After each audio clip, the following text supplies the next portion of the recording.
یکی از در واقع چیزایی که همیشه کامنت که به من میگن این هستش که من دیوونه هستم، جلفم، روانیم.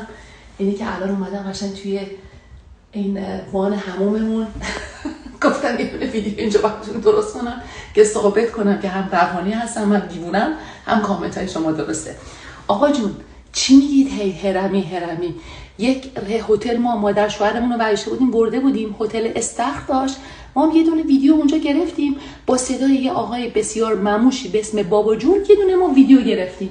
آقا اومده زیرش نوشته که مال خودتون رو دارید به رخ میکشید که مردم رو به هرم خودتون اضافه کنید.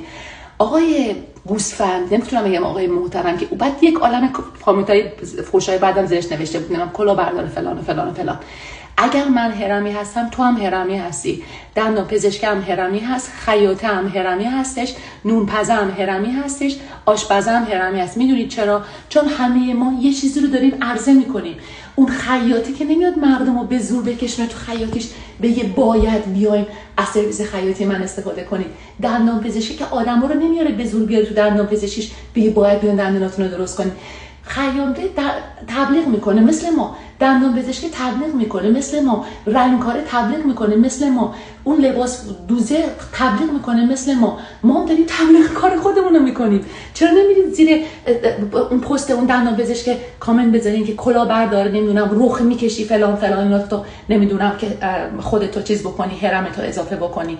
اولا که تو سیستم ما شما بعد از اینکه به یه مرحله میرسید هیچ کس از شما یه قرون کامیشن هم نمیگیره، ولی قبلش مثل میمونه که شما ریال استیت ایجنت هستین، برای یه بروکر دارین کار میکنی، هر خونه که میرید میفروشید بروکر یه مقداری رو میگیره. حالا اگر ریال استیت بشین تا آخر عمرتون بعد به اون بروکر پول بدین. حالا تو بیزینس ما بعد از چند ماه، حالا من تو بعد از 8 ماه که دیگه اون بروکر در واقع درآمدش استاب میشه. این از این، پس هرمی نیستیم. دوم اینکه چرت و پرت انقدر نگید دیگه، اعصاب ما رو خورد کردید. حالا اومدم خوابیدم توی این وان که ثابت کنم که آره دیوونم. اگه دیوونه هستم شما هم دیوونه هستی، هم دیوونه است. انقدر چرت و پرت نگید به خدا. هرمی نمیدونم الوبل چرت و پرت.